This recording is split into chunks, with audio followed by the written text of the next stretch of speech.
Alhamdulillah, sekarang kita akan mengadakan pertemuan yang kedua, manajemen keuangan lanjutan bab 2,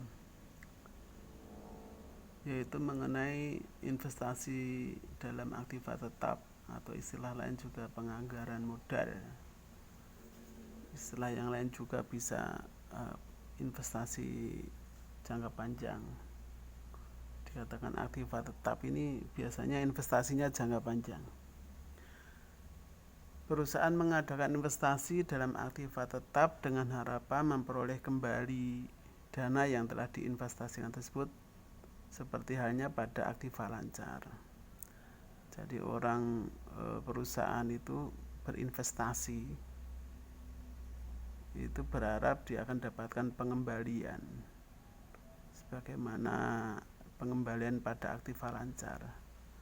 Aktiva lancar seperti yang waktu di bab pertama itu kita menjelaskan membeli barang dagangan dengan uang, kemudian dengan uang itu diberikan barang dagangan, dijual, akhirnya jadi kas, artinya bisa kembali lagi jadi kas. Demikian juga aktiva tetap ini investasi dilakukan oleh perusahaan atau investor dalam rangka untuk mendapatkan kembalian dari investasi jangka panjang yang dia harapkan memperoleh kembalian.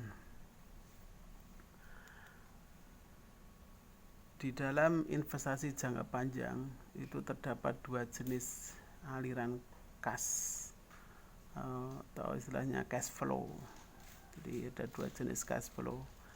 Yang pertama adalah aliran kas keluar atau net outflow of cash yang diperlukan untuk investasi baru. Artinya ini adalah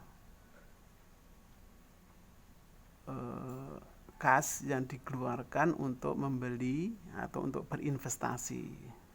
Contoh investasi adalah membeli bangunan, gedung, atau membeli kendaraan untuk operasi, atau membeli mesin untuk investasi.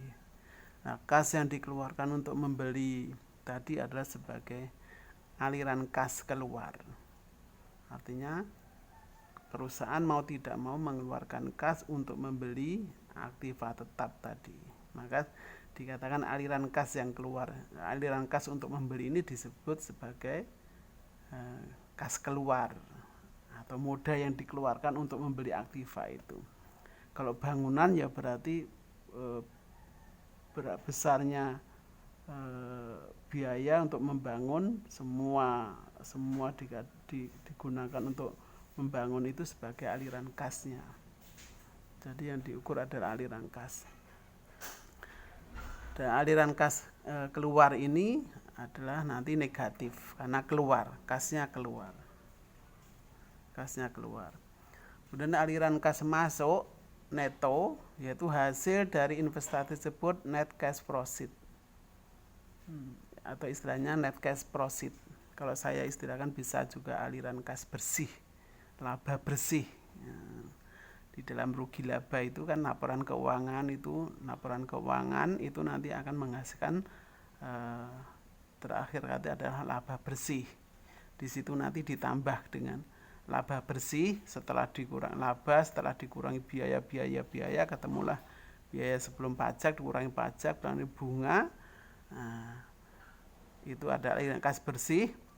Kemudian plusnya itu adalah adanya penyusutan, akumulasi penyusutan, karena sebenarnya penyusutan itu tidak mengeluarkan kas, akhirnya untuk menjadi net cash proceed atau aliran kas masuk yang bersih itu laba bersih ditambah dengan